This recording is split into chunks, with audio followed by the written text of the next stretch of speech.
교회를 온전케 하는 하나님의 진리, 이런 제목으로 말씀 전하고 있고요. 오늘은 치유에 대해서 진리는 무엇이라 말하는가, 치유에 대해서 진리는 무엇이라 말하는가, 이런 제목, 이런 주제로 여러분과 말씀 나누겠습니다.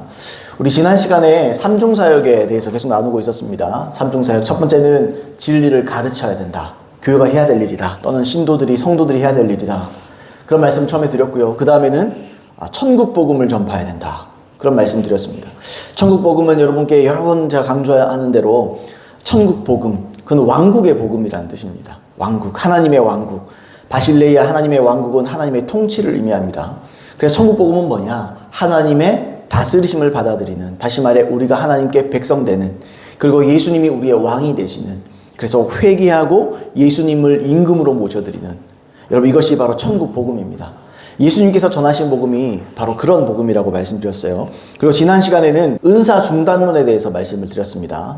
이 칼빈주의나 또 많은 교회들에서 이 은사가 끝났다, 1세기 사도 이후로 모든 은사는 끝났고 기적도 끝났다 주장을 하는데, 그것이 잘못이다, 그것은 바른 입장이 아니다 라는 것을 두 가지 아주 간단하게 설명을 드렸습니다. 첫 번째가, 은사 중단으로는 예수님의 대인 명령과 전면 대치가 되죠. 왜냐하면 믿는 자들에게 이런 표적이 따르리니 병든 자에게 손을 얹은 즉 나으리라, 그렇게 너희가 복음 전하라고 주님 그 말씀을 주셨잖아요. 너희 성령이 너희에게 임하시면 너희가 권능을 받고 온 땅에 이르러 너희가 증인되라, 그러면서 성령을 보내주셨잖아요. 그래서 성령은 능력이십니다. 또한 성령은 인격입니다. 우리는 성령님과 교제해야 됩니다. 성령님의 음성을 들어야 됩니다. 그러나 또한 성령님은 능력 그 자체이십니다. 예수께 성령을 한량없이 부었다, 그죠? 기름 붓듯 하셨음에 모든 착한 일을 행하셨다. 예수님께서 그 착한 일을 행하셨지요. 착한 일이라는 것은 바른 일, 하나님의 뜻을 행하셨다, 이런 의미입니다. 그래서 고치시고, 그죠? 축사하시고 귀신을 쫓아내셨다, 그런 말씀을 제가 드렸었고요. 두 번째는 은사 중단론자들이 가장 대표적으로 인용하는 것이 고린도전서 13장에 있는 내용입니다. 온전한 곳이 오면 모든 것이 패하게 되리라, 이 말씀. 그러나 제가 말씀드렸듯이 간단하죠. 물론 온전한 진리입니다. 그러나 사람은 온전하지 않고 얼굴과 얼굴을 대면에 만난다라는 표현처럼 온전한 것은 곧 예수 그리스도, 곧 재림을 의미하는 겁니다. 그래서 이 두 가지를 통해서 이 의견들이 잘못이다, 제가 그런 말씀을 드렸습니다. 또한 한 가지는, 또한 역사적인 증거로서, 여러분 불과 얼마 안 돼요. 불과 20-30년 전, 아니 얼마 전까지만 해도 조용기 목사님을 비롯해서 많은 하나님의, 지금도 많은 치유들이 일어나는 교회들이 있거든요. 그건 다 그러면 사단이 하는 일이냐? 그럴 수 없지요. 사단이 어떻게 사람을 치유해서 마귀도 그런 흉내는 낼 수 있겠죠. 모세 앞에서 여러 가지 이 마술사들이 흉내 냈잖아요. 근데 창조적인 기적은 못 일으키죠. 뱀을 이렇게 뱀이 그 지팡이를 삼켜버리잖아요. 그런 일들, 이렇게 창조적인 기적이 행할 수 없죠. 그러나 지금도 창조적인 기적들이 일어나는 경우가 굉장히 많습니다. 아프리카 같은 경우에도 에녹 아데보의 목사님, 그 교회는 지붕이었고 그 교회는 옆에 벽이 없어요. 왜냐하면 성도수가 매주 수백 명, 수천 명씩 늘어가기 때문에 그 가운데 죽은 사람이 살아납니다. 그 가운데 없던 치아들이 생겨나고 없던 것들이 막 생겨납니다. 여러분 그거 다 마귀의 역사입니까? 마귀가 미쳤다고 치유를 하면서 예수님께 가까이 붙여주겠습니까? 예수님을 사랑하게 만들겠습니까? 여러분 그걸 보면 알 수 있잖아요. 그날에 많은 사람들이 일어나서 내가 주의 이름으로 귀신 쫓고 많은 권능을 행치 않았습니까? 그러면서 그거 가지고 거짓 선지자들이, 기적을 이루는 자들 중에 많은 자들이 거짓 선지자다, 그런 얘기 하는 거, 그 맥락이 그 말이 아니에요. 그 말은 그렇게 예수 그리스도의 이름으로 말미암아 구원도 일으키고 역사도 일으켰지만 너희가 불법을 행하지 않느냐, 그걸 얘기하는 거지. 은사자들을 통해서 지옥 간다, 이런 말 하는 게 아닙니다. 그게. 자, 아무튼 거두절미하고, 자, 어쨌든 이상의 내용처럼 은사 중단론은 비성경적인 것입니다. 사람이 만들어낸 계명이에요. 그러니까 디모데전서 4장 1절의 말씀처럼 귀신의 가르침입니다. 무슨 말이냐? 사람의 머리에서 나왔어요. 사람의 머리에서 재단하고 만든 귀신의 가르침. 사람의 생각은요, 결국에는 하나님과 함께 할 수 없습니다. 사람은 결국에는 세상적인 생각, 이 정욕적인 생각일 수밖에 없죠. 자기 입맛에 맞는 생각, 이런 가르침을 디모데전서 4장 1절에서 귀신의 가르침이다, 그렇게 표현을 하죠. 자, 때문에 교회는 당장의 모든 병을 고칠 수 없을 수도 있어요. 당장의 모든 병과 모든 약한 것을 고칠 수 없을 수 있습니다. 왜냐하면 그 진리를 아직 잘 모르기 때문에. 진리라는 것은요, 계속해서 서광이 비치고 계속 완전해지는 거잖아요. 그래서 우리가 지금 주님의 치유가 온전한 거 하나님의 뜻이다 알아도 온전히 지금 우리에게 안 일어날 수 있어요. 그래도 교회는 그것을 계속해서 추구하고 지향해야 됩니다. 이걸 지향하냐 지향하지 않냐는 엄청난 차이입니다, 여러분. 많은 교회들이 진리를 나름대로 분별하고 가르치려고 애쓰고 노력해요. 뭐 그래도 교리적이겠지만 예수 그리스도의 이 땅을 향한 영혼들을 위한 전략은 세 가지입니다. 그러니까 치유도 가르침과 선포만큼 중요한 거예요. 사람들이 자꾸 치유는 멀리하고 치유는 별거 아닌 것처럼 자꾸 지성적으로만 뭔가를 하려고 그럽니다. 사람들은요, 증거가 없으면 안 믿습니다. 예수님이 하나님이 그걸 모르지 않습니다. 하나님을 믿으라 그래 놓고 그냥 막무가내로 우길 수 없는 거예요. 그래서 하나님께서 보여주시죠. 뭘로요? 치유를 통해서 하나님의 살아계심을 나타내시는 거예요. 그래서 예수님이 말씀하시죠. 너희가 듣는 걸로 못 믿느냐? 그러면 주께서 행하신 내가 행하는 일을 보고라도 믿어라. 너희가 못 믿겠느냐? 그러면 내가 하는 이 기적을 통해서도 너희가 믿어라. 그런 말씀을 하시는 거예요. 그렇다면 우리 지금 중요한 건 진리잖아요. 진리. 진리가 뭐라 말하느냐? 뭐 교리, 사람의 생각 이런 건 중요하지 않아요. 결국에는 성경이 치유에 대해서 뭐라고 말하느냐? 성경이 치유에 대해서 어떤 관점을 가지고 있느냐? 우리가 그걸 알아봐야 될 줄 믿습니다. 그래서 오늘은 이 성경이 치유에 관해서 어떻게 말하고 있는지 한번 확인해 보겠습니다. 첫 번째로 한번 따라해 보시겠습니까? 치유는 하나님의 온전한 뜻이다. 이게 하나님의 온전한 뜻입니다. 여러분 이걸 믿으셔야 됩니다.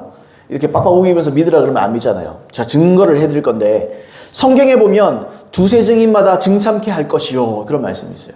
그게 무슨 말이냐? 확실한 판단을 위해서는 두세 명의 증인이 필요하다 이런 말이죠. 저도 그래서 두세 명의 증거, 두세 구절의 하나님의 말씀을 여러분께 인용하려고 합니다. 이것을 통해서 우리가 한번 살펴보길 원합니다. 첫 번째로 하나님의 이름 여호와 라파. 구약에 이스라엘 백성들이 출애굽을 했습니다. 모세를 따라서 이제 출애굽을 하게 됐죠. 그리고 출애굽을 하시고 나서 하나님께서 하나님 자신을 소개를 하세요. 나는 어떤 하나님이다. 이거 소개하시죠. 보통 자기 소개할 때 어떻게 합니까? 자기 소개할 때 안녕하십니까? 한종윤 목사입니다. 저는 저를 그렇게 소개합니다. 안무개입니다. 누구입니다. 뭐 예를 들면 뭐 지금은 좀 민망하긴 하지만 나중에 좀 이렇게 성도들도 있고 하면 뭐 인사할 때 다른 목사님들과 처음 보면 안녕하세요. 성령이 충만한 교회 한종윤 목사입니다. 오늘 나를 소개하는 거잖아요. 내 이름을 딱 소개하잖아요. 하나님도 하나님 자신을 소개해 주셨습니다. 자신의 이름을 통해서. 그것이 출애굽기 15장 26절이에요. 한번 읽어보겠습니다. 이르시되 너희가 너희 하나님 나 여호와의 말을 들어 순종하고 내가 보기에 의를 행하며 내 계명에 귀를 기울이며 내 모든 규례를 지키면 내가 애굽 사람에게 내린 모든 질병 중 하나도 너희에게 내리지 아니하리니 나는 너희를 치료하는 여호와임이라 이렇게 되어 있습니다. 여기서 우리가 번역을 이렇게 했지만 사실은 예수님의 이름을 말하는 거예요. 나는 너희를 치료하는 여호와임이라 이렇게 말했어요. 하나님은 이스라엘 백성들에게 나는 너희를 치료하는 여호와임이다 이렇게 말했어요. 그게 여호와 라파라는 말입니다. 라파. 여기서 라파라는 이 라파라는 말이 뭐냐? 고치다, 치료하다, 건강하게 하다 이런 말입니다. 예수님은 단순히 치료도 하시고 우리를 고치기도 하십니다만 또한 건강을 유지하게 하시는 분입니다. 여러분 아멘입니까? 예수 잘 믿는 사람은요 건강해요. 그럴 수밖에 없어요. 왜요? 하나님이 나와 함께 하시고 하나님이 어떤 하나님인데요? 라파의 하나님이에요. 여호와 라파의 하나님이십니다.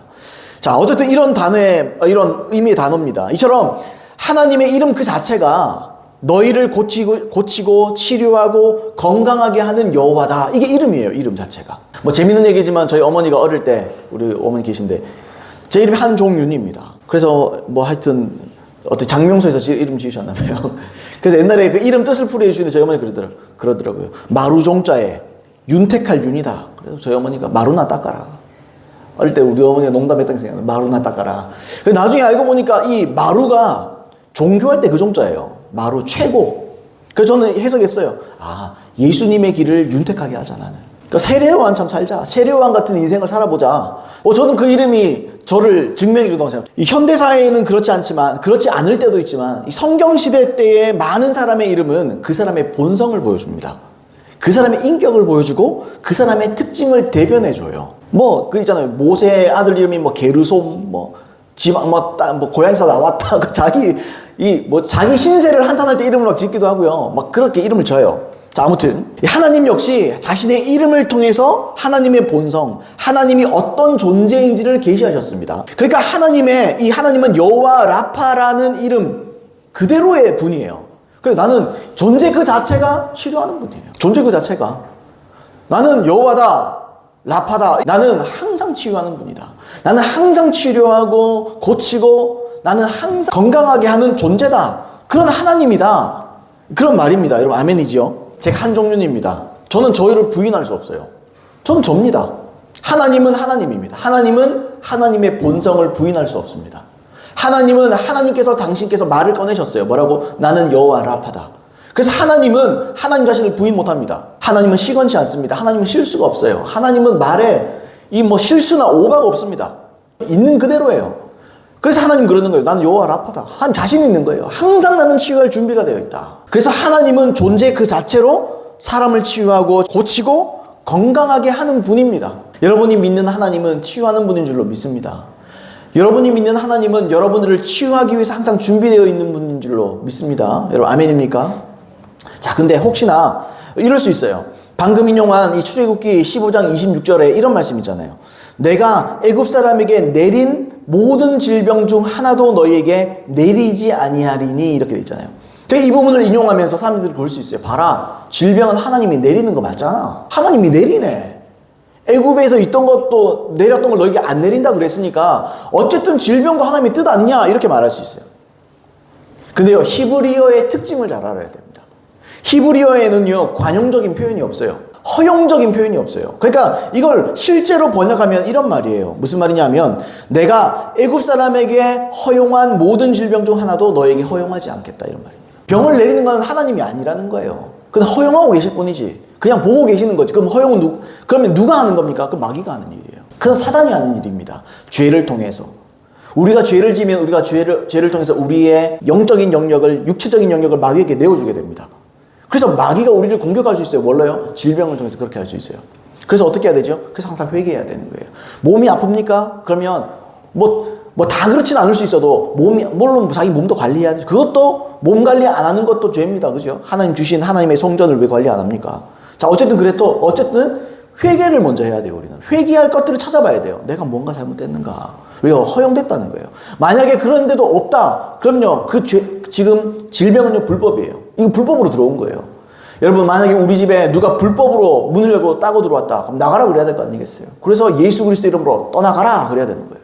예수의 이름으로 질병은 나가라. 떠나갈지어다. 이러면 나가게 돼 있어요. 여러분, 아멘입니까? 이거 나중에 또 기회 되면 더 설명하더라고요. 아무튼 이 히브리어에는 이 허용적인 표현들이 없습니다. 근데 실제로 이것을 의도에 맞게 번역하면 허용이라는 말이 맞아요. 그래서 내가 너희 하나님 나 여호와의 말을 들어 순종하고 내가 보기에 의를 행하며 내 계명에 귀를 기울이며 내 모든 규례를 지키면 그랬죠. 이게 조건이잖아요. 하나님의 뜻대로 살면 이런 말이죠. 우리 신약의 표현으로는 뭡니까? 하나님과 영혼들을 사랑하면, 죄를 끊고 하나님과 영혼들을 목숨 걸어 사랑하면, 이런 조건 안에 있는 자에게 하나님은 질병을 하나도 허용하지 않는다. 주님은 허용하지 않습니다, 여러분. 그래서 어떤 경우에 제가 전에 있던 교회에서도 마찬가지인데 치유 사역 하다 보면 어떤 분들은요, 용서할 분이 있느냐 여쭤보면 있습니까? 용서할 분이 있어요. 그러면요, 그 사람이 용서하잖아요. 치유 바로 일어납니다. 성도님 용서하십시오. 그러면 이분이 진심으로 용서할 때까지 기다려야 돼요. 같이 기도하면서 기도하고 또 여러 간증들도 소개시켜드리며 기다려줘야 돼요. 그러면 이분이 어느 순간에 마음 고쳐먹자. 하나님께서 나를 치유하기를 원하시는데 내가 용서하지 못한 것 때문에 이 조건 안에 못 들어가면 안 되겠다. 그래서 용서해버립니다. 그러면 치유는 금방 일어나요. 질병을 허용하지 않고 고치고 치료하고 건강하게 한다는 것이 바로 하나님의 뜻이라는 거죠. 이게 온전한 하나님의 뜻이요, 그분의 본성이요, 그분의 성품인 줄로 믿습니다. 여러분, 그런 하나님을 섬기는 저와 여러분들은 참 복된 사람들입니다. 자, 두 번째로 예수님의 공생의 사역을 보면 알 수 있습니다. 예수님의 공생의 사역. 예수님께서 이 땅 가운데 사셨지요. 하나님의 아들께서 이 땅 가운데 오셔서 사셨습니다. 그리고 3년 6개월이라는 시간을 지상사역을 하셨습니다. 그 대부분의 기록을 사복음서에서 기록하고 있죠. 이 지상사역 또는 공생의 사역을 하셨는데, 여러분, 예수님께서 자주 말씀하시는 것 중에 하나가 뭐죠? 예수님의 이 사역 패턴이 뭡니까, 여러분? 예수님은 항상 그렇게 말하시죠. 나는 주님께서 내게 말하지 않는 걸 말하지 않는다. 주님이 내게 행하지 않는 건 난 행하지 않는다. 예수님은 하나님의 뜻만 온전히 행하는 분이에요. 이 기간 중에 이 예수님은 하나님의 뜻만을 행했습니다. 자기의 임의대로 사역을 안 했어요. 예수님은 난 이게 옳은데니까, 나는 이게 옳아 보이니까. 예수님 그렇게 사역을 안 합니다. 주님께서 가르쳐 주시는 대로, 주님께서 보여주시는 대로, 주님께서 들려주시는 대로 말하고 보여주시는 대로 사역하고, 그렇게 사역을 하셨어요. 그래서 죽기 전까지 이 사역에 주력하셨습니다. 어떤 사역이냐? 아까 우리 읽었잖아요. 마태복음 9장 35절. 또 마태복음 4장 23절 이걸 말하죠. 예수께서 모든 도시와 마을에 다니사 그들의 회당에서 가르치시며 천국 복음을 전파하시며 모든 병과 모든 약한 것을 고치시니라. 이거에 주력하신 거예요, 주님이. 이 세 가지 사역에. 이게 하나님의 영혼들을 향한 뜻입니다. 하나님의 의중이에요, 이게. 왜요? 이걸 우리 입장에서 봅시다. 배워야 되고, 그 전파함을 받아야 되고, 그 다음에요, 약한 것을 고침 받아야 됩니다. 이게 우리예요, 우리. 우리가 그렇게 살아야 되죠. 근데 이뿐만 아니죠. 왜요? 믿는 자들에게 이런 표적이 따르니 쭉 말씀하셨으니까 우리도 역시 이 일을 그대로 행해야 됩니다. 또 신약성경에 보시면 예수께서 치유하신 이 치유 사역, 예수님께서 하신 이 병을 고치는 사역이 하나님의 뜻이 성취된 것이다. 그런 말이 나와요. 우리 마태복음 8장 16절로 17절입니다. 제가 읽어볼게요. 저물매 사람들이 귀신 들린 자를 많이 데리고 예수께 오거늘 예수께서 말씀으로 귀신들을 쫓아내시고 병든 자들을 다 고치시니 이는 선지자 이사야를 통하여 하신 말씀에 우리의 연약한 것을 친히 담당하시고 병을 짊어지셨도다 함을 이루려 하심이더라. 이게 이사야의 예언이거든요. 이사야의 예언을 예수님께서 치유를 하시면서 뭐라 그러셔요? 나 이거 이루려고 이거 하는 거야. 그랬어요. 그러면 여러분, 치유가 하나님의 뜻입니까? 아닙니까? 치유는 하나님 뜻이에요. 이건 메시아가 해야 될 일인 거예요. 여러분, 아멘입니까? 교회는 예수 그리스도의 몸입니다. 교회도 이 일을 해야 된다는 거예요. 그 말은. 여러분, 이해됩니까?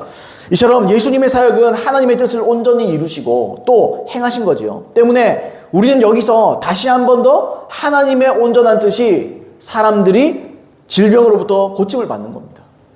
이게 뜻이에요.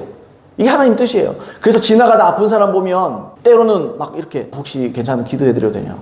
그건 난 하는 거예요, 그냥. 나는 통로일 뿐이에요. 그래서 여러분, 어쨌든 하나님의 분명한 뜻은 뭐냐? 치유입니다. 세 번째로 복음 안에 치유가 포함되어 있습니다. 여러분, 사람들이 죽어서 영원히 천국으로 가는 거, 이 정도로만 생각해요. 구원받는 거. 물론 그것도 중요하고 가장 중요하죠. 맞아요. 그게 이제 맞습니다. 그러나 복음은 단순히 영혼 구원만을 위해 주어진 게 아닙니다, 여러분. 사람들이 자꾸 착각해요. 복음, 구원 그러면 자꾸 영혼 구원만 생각해요. 그것도 맞아요. 그게 제일 중요한 게 맞습니다. 근데 또한 중요한 게 있습니다. 우리가 복음을 믿는 이유는 뭡니까, 여러분? 구원받기 위해서죠.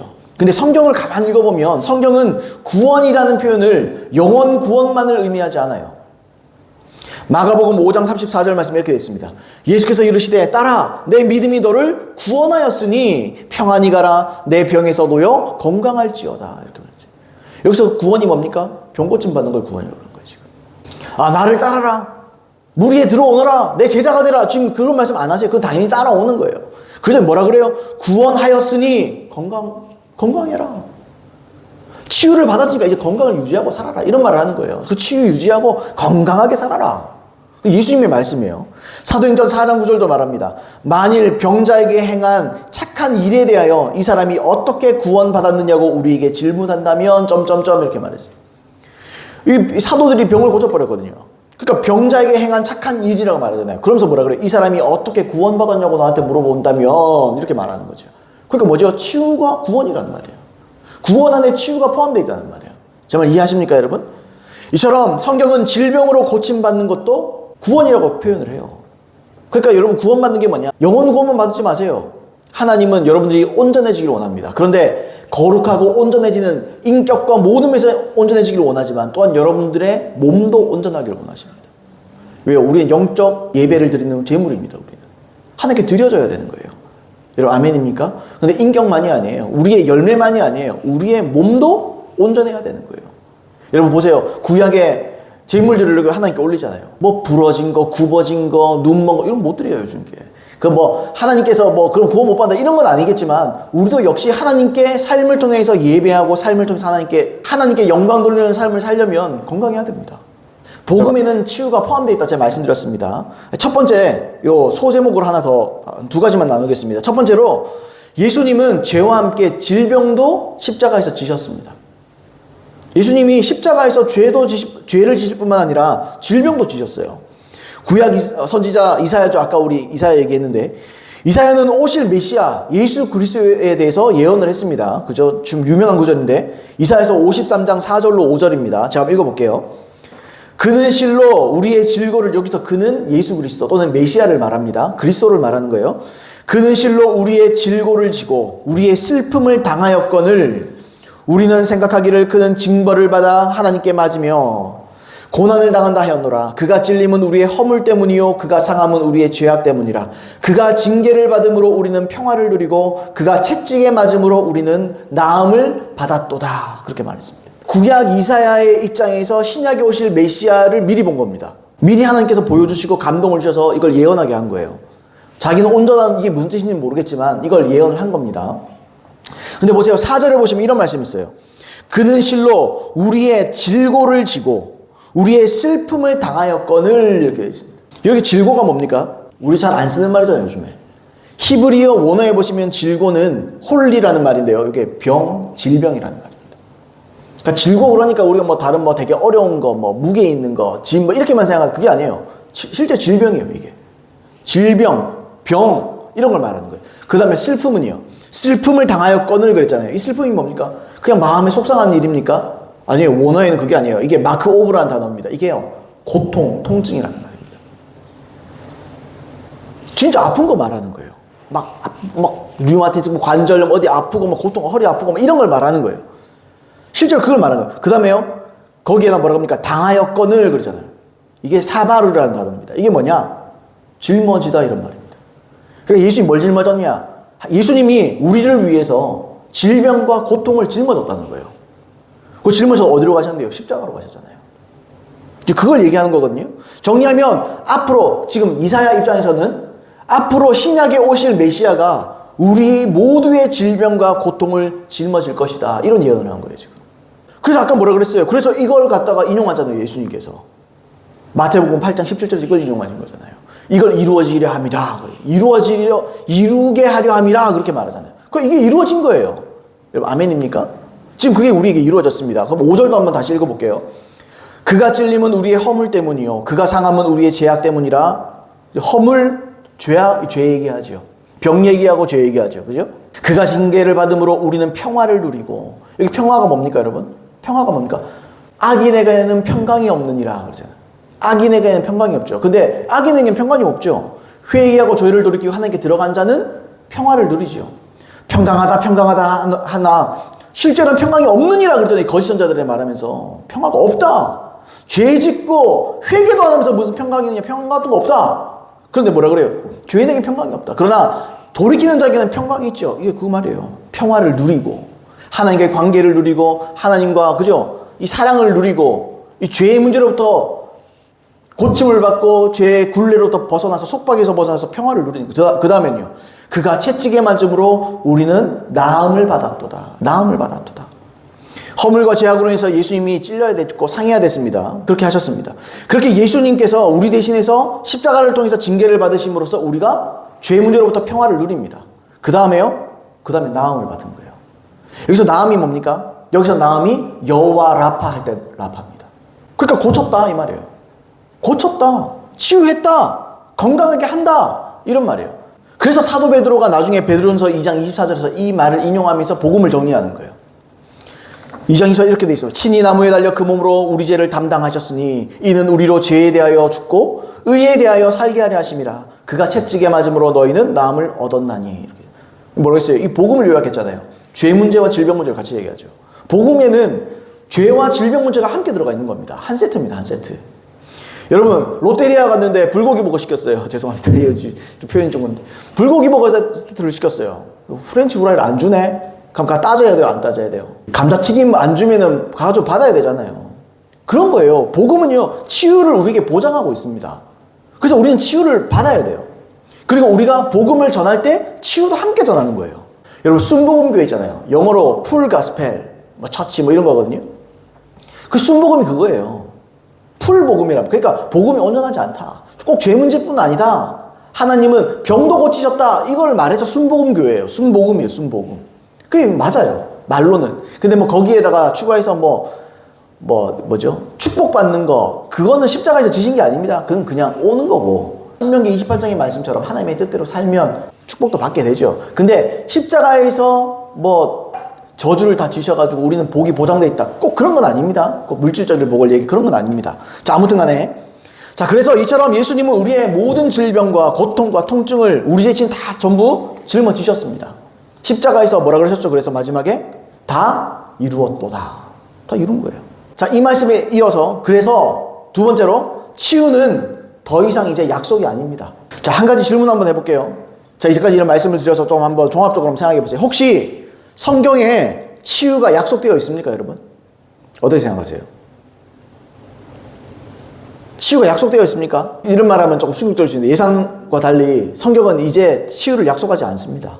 뭐야 이제까지 다 얘기해놓고 이럴 수 있는데 이게 무슨 말이냐면 하나님께서 앞으로 사람을 치유할 것이다 그렇게 말을 안 해요. 무슨 말이냐? 구약에서는 이사의 예언처럼 메시아가 와서 병을 짊어질 거다 그런 약속을 하셨죠. 근데 예수님께서 뭐라 그러셨어요? 십자가에서 다 이루었도다 그러셨죠. 이제 치유는 약속이 아니에요. 기정사실입니다. 약속하신 게 아니에요. 이제 됐어요. 치유는 다 이미 일어났어요. 십자가에서. 요 앞에 십자가 보이시죠? 이 십자가에서 우리의 모든 것들을 다 지셨습니다. 없습니다, 이제. 우리가 치유를 해달라고 할 필요가 없어요. 왜요? 믿음을 받으면 돼요, 그냥. 받아들이면 되는 거예요. 주님 치유해주세요, 치유해주세요, 싹싹 빌고, 그릇 하나 따놓고 하듯이, 지성이면 감천이라고 열심히 기도하면 하는 게 그런 거 아닙니다, 이제. 그냥 확정된 거예요. 케네세기 목사님이라는 아주 귀한 목사님이 있습니다. 그분이 이렇게 말했어요. 전 이 말이 너무너무 은혜가 됐어요. 우리가 방금 읽었던 치유에 관한 구절들은 약속이 아닙니다. 사실에 대한 진술입니다. 하나님 편에서 본다면 당신은 이미 치유를 받았습니다. 그렇겠죠. 예수님이 다 치유를 행하셨으니까, 이루셨으니까. 하나님이 당신을 이미 치유해 주셨습니다. 왜냐하면 예수님이 우리의 연약함과 질병을 담당하셨기 때문입니다.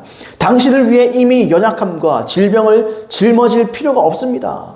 예수님이 또 짊어질 필요가 없잖아요. 단번에 죽으심으로. 그건 죄 문제뿐만 아니라 질병 문제도 마찬가지예요. 예수님께서 질병 문제도 다 해결하신 거예요, 그냥. 이사야가 예수님의 구속사역에 대해 그는 실로 우리의 질고를 지고 우리의 슬픔을 당하였거늘이라고 기록한 것은 미래에 관한 예언이었습니다. 십자가 사건을 미리 내다보고 기록한 것입니다. 그렇게 말씀. 이게 정확한 말이에요. 이게 확실한 말입니다. 그러니까 이사야 때는 아직 신약의 메시아가 안 왔잖아요. 그러니까 그분이 오시면 이런 일을 할 것이다 이걸 말한 거예요. 그러니까 예수님 뭐라 그래요? 이루려 함이니라 그랬고 마지막에는요. 다 이루었도다 그러셨잖아요. 그러니까 십자가에서 치유는 다 일어난 거예요. 남은 게 있습니다. 뭡니까? 우리가 믿는 겁니다. 우리가 받아들이는 겁니다. 예수를 임금과 구주로 모셔드리시 예수님을 또한 나의 치유자로 모시는 겁니다. 그래서 치유해 주세요가 아니에요. 예수님이 치유하신 그것을 내가 그대로 받아들이는 겁니다. 그럼 치유가 일어나요. 실제로 그렇게 해서 많은 사람들이 치유를 받습니다, 여러분. 다시요. 구약에서는 신약에 대한 약속이었죠. 하지만 이제 예수님이 십자가를 통해서 다 성취하고 이루신 거예요. 때문에 치유는 미래에 언젠가 받을 약속이 아닙니다. 소망이 아니에요. 소망은 언젠가 낫겠지. 아닙니다. 그럼 절대로 치유 못 받습니다. 주님이 이루셨다는 거예요. 베드로전서 2장 24절을 내게 곱씹으면 자꾸 나에게 어떻게 해야 돼요? 묵상해야 돼요. 자꾸 내 마음에 스며들게 해야 돼요. 저가 채찍에 맞음으로 너희 남. 여기 채찍이라는 표현이 꼭 채찍 얘기가 아니에요. 십자가를 전부 말하는 거예요. 주님의 순환을 다 얘기하는 거예요. 주님의 순환을 통해서 암이 있는 분이 있습니까? 얼마 전에도 제가 전에 있던 교회, 그 교회에서 치유사역을 열심히 하시거든요. 그게 보니까 말기 암 환자 나왔더라고요. 완치 판정받아서 그 증거를 보여주더라고요. 그거 실제예요. 그렇게 돼요. 왜요? 하나님의 말씀을 근거로 믿는 거예요. 의사의 판단보다 하나님의 판단을 더 믿는 거예요, 사람들이. 그러면 치유가 일어납니다. 물론 그렇다고 해서 병원 가지 말라는 거 아니에요. 사람의 믿음에 따라서는 약을 먹고 수술을 통해서 그 믿음이 발동될 수 있어요. 그래서 그러면 그렇게 하셔도 돼요. 그게 문제가 아니에요. 근데 또는 어떤 사람들은 자기의 믿음이 온전해졌기 때문에, 믿음이 이렇게 충만해졌기 때문에 때로는 그러면서 병원 가세요. 약 말라 안 먹어요. 먹으면 되지. 사람들이 그러잖아요. 아니 그러면 하나님이 치유하면 병원은 왜 있냐? 병원 다 없어져야 되느냐? 그러니까 왜 이렇게 사람들이 좀 삐딱하게 생각하는지 몰라요. 아니 병원에 하나님께서 이렇게 약초나 이런 걸 연구를 통해서도 그것도 하나님 역사하시는 거예요. 그거를 믿던지 의학도 같이 병행하는 거예요, 그냥. 그래서 내 수준에 맞게 하나님께 치유를 하시면 내가 치유를 받는 거죠. 근데 왜 그렇게 삐딱하게 생각해요? 제가 옛날에 버스를 탔습니다. 옛날에 어릴 때 고등학생인가? 좌석버스가 처음 생겼을 때요. 대구에. 좌석버스를 탁 탔어요. 그러니까 운전석 뒤에 할머니가 계시더라고요. 그래가지고 그때 냉방차 아닙니까? 에어컨을 빵빵 틀어놨습니까? 그러니까 할머니가 문을 또 열어요. 그래가지고 기사 아저씨가 제가 뒤에 있었거든요. 기사 아저씨가 그래요. 할매, 여기 에어컨 틀어놓으니까 문 좀 닫아있어. 그러니까 할머니가 뭐라 그런지 아세요? 와, 에어컨도 틀고 창문도 열어놓으면 더 시원하지. 그게 똑같은 거라니까요. 이것도 하고 저것도 하면 되지. 왜 이것만 해야 되고 왜 저것만 해야 돼요? 이것도 하고 이것도 하면 더 시원하지. 맞잖아요. 말은 맞잖아요. 할머니 잘 몰라서 하시는 말이지만 그 틀린 말은 아니잖아요. 그죠? 그래요. 근데 이제 제가 이 말을 하면 사람들이 또 삐딱해요. 그래서 야, 뭐 다 아는데 안 되더라. 내가 뭐 그거 모르겠냐? 근데 안 되더라. 뭐 이렇게 생각할 수 있어요. 그러나 이런 반응은요. 케네스 해긴 목사님이 이런 표현을 했어요. 어떤 표현을 했냐면 어떤 사람에게 된장찌개를 대접했습니다. 이거 내가 며칠 전에 된장찌개 먹어봤는데 먹어봤다고 안 먹습니까?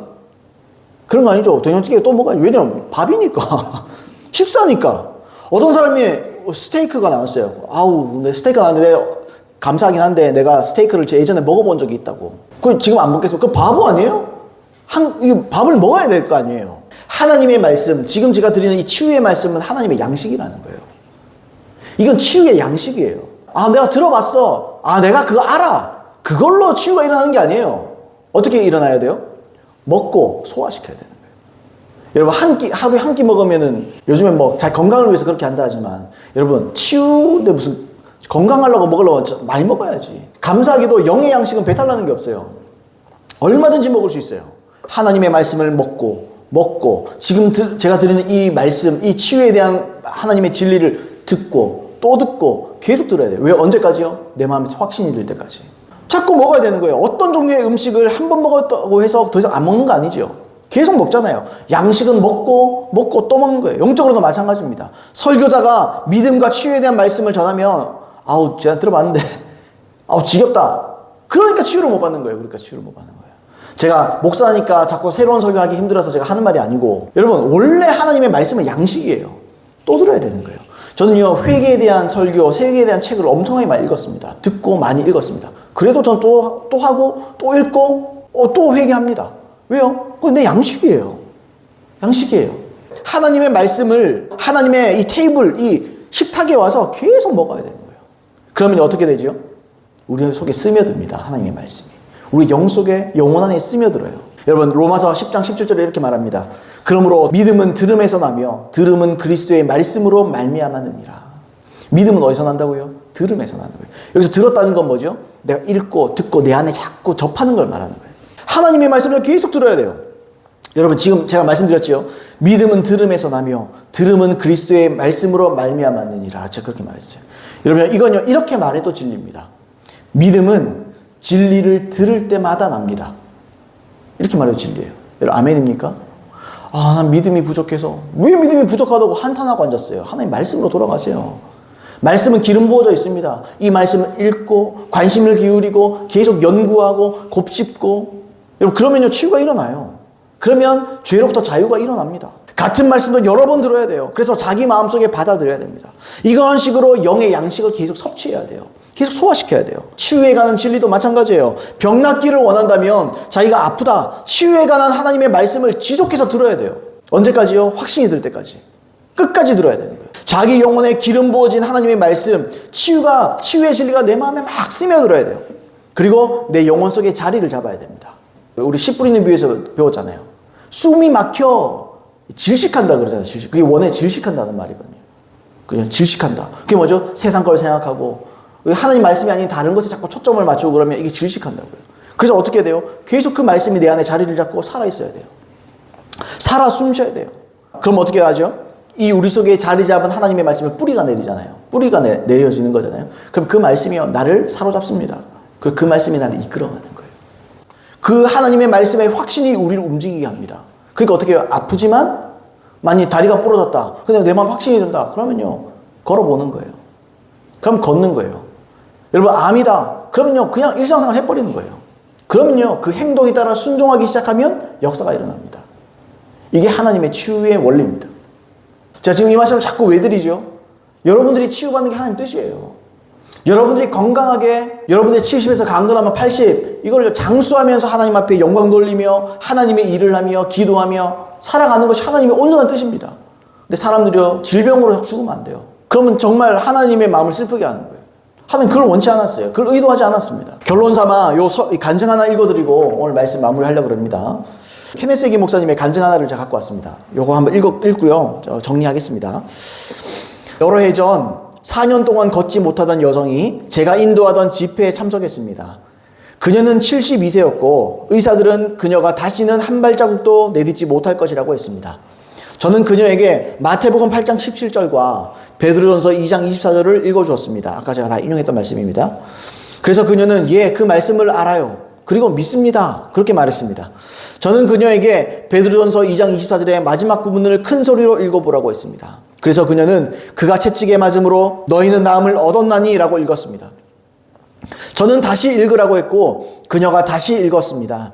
저는 얻었나니가 과거 시제입니까? 현재 시제입니까? 미래 시제입니까? 라고 물었습니다. 그녀는 놀란 채 저를 쳐다보았고 저는 갑자기 빛이 그녀 위에 밝아오는 것을 볼 수 있었습니다. 그녀가 말했습니다. 왜요? 과거 시제인데요. 그리고 우리가 나음을 얻었다면 저도 나음을 받았습니다. 맞습니다. 저는 그녀를 격려해 주었습니다. 그리고는 말했습니다. 당신은 걷지 못하는 채 아직도 거기에 앉아 계십니다. 전혀 걸을 수 없었습니다. 예수님께서 채찍에 맞으셨을 때 당신이 나음을 받았다는 사실을 믿으셔야 합니다.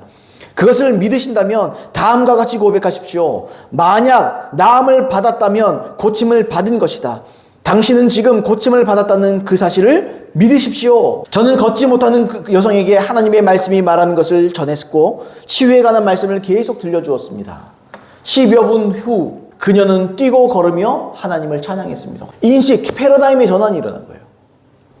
이게 과거입니까? 미래입니까? 현재입니까? 지금 낫고 있습니까? 아니면 앞으로 나을 겁니까? 아니요, 나았네요. 생각이 바뀌는 거예요.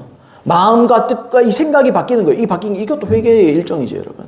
마음이 돌이켜지는 거예요. 내가 잘못 생각했구나. 이것도 회개의 일종입니다. 내가 잘못 생각했다. 성경이 이렇게 말한다. 주님이 2000년에 치유하신 거면 난 지금 나았지. 그걸 믿어버린 거죠. 그 교회 어떤 사람들은 그 핵임 목사라는 목사가 전날 밤에 걷지 못하는 여자를 고쳤습니다라고 말했습니다. 그러나 저는 그러한 일을 하지 않았습니다. 누구도 고칠 수 없습니다. 예수님이 2000년 전에 그녀의 자유의 대가를 치러주셨습니다. 그녀는 그날 밤 그 사실을 알게 됐을 뿐입니다. 하나님의 기름 부으신 말씀은 역시 당신을 위해서도 역사할 것이고 죄와 아픔 또는 질병, 가난, 마귀가 당신을 대적해 가져오는 모든 속박의 멍에로부터 자유케 하실 수 있습니다. 그러나 당신은 하나님의 말씀을 동의함으로써 그 말씀대로 행해야만 합니다. 당신이 그 말씀을 믿고 먹어야 합니다. 그것이 하나님의 말씀을 당신의 마음과 영에 받아들이는 방법입니다. 하나님의 말씀이 당신의 일부가 되어가며 기름 부으심이 당신을 구하고 삶의 모든 부분에 자유를 가져다 주실 것입니다. 생각 하나 고쳐먹으면, 하나님의 말씀대로 우리가 생각을 바꾸면, 마음을 바꾸면, 뜻을 바꾸면 기적은 일어납니다. 이 사람은 앞으로 절대로 못 걸을 거라고 의사가 진단을 했어요. 근데 하나님의 진단은 다르죠. 너 나았는데 뭐하냐. 우리도 똑같습니다, 여러분. 물론 이 병원이나 여기서의 진단들을 다 믿지 마라 그렇게 말하지는 않겠어요. 그분들이 전문가니까. 근데 우리의 또한 위대한 전문가 하나님이 계십니다. 그분이요 하나님 말씀에 우리를 진단해 놓으셨습니다. 너희는 치유되었다. 그럼 그거 믿으세요. 그걸 믿는 겁니다. 다시 한번 말씀드립니다. 치유는 영적 세계에서 기정사실입니다. 앞으로 될 거다. 열심히 지성이면 감천이다. 열심히 기도하면 이루어주신다. 그런 거 없어요. 기정사실이에요. 문제는 뭐지요? 내가 그걸 믿는 겁니다. 말 그대로 기정사실인 치유를 단지 우리는 믿는 게 필요한 겁니다. 왜 우리가 못 누립니까? 히브리서 4장 2절 말씀에 그들과 같이 우리도 복음 전함을 받은 자이나 들은 바 그 말씀이 그들에게 유익하지 못한 것은 듣는 자가 믿음과 결부시키지 아니함이라. 결합시킨다. 거기에 통하도록 그 연결하지 않는다 이런 말이에요. 복음을 들어도 우리가 믿지 않으면 의미가 없는 거예요. 제가 치유를 지금 말씀드렸지만 여러분 믿지 않으면 끝나는 거예요. 들었다 그렇게 판단하고 넘어가면 치유는 절대로 안 일어납니다. 지겹도록 들어야 돼요. 여러분 스펀지에 물을 잔뜩 스펀지가 머금고 있잖아요. 그러면요 조금만 만져도 물이 나오죠. 똑같습니다. 치유받기를 원하면 하나님의 말씀으로 스펀지처럼 머금고 있어야 돼요. 그래서 누가 어떤 말을 해도, 세상에 어떤 말을 하고, 의사가 어떤 판단과 진단을 해도 주님을 찬양합니다. 주님이 나를 치유하셨습니다. 주님께 감사드립니다.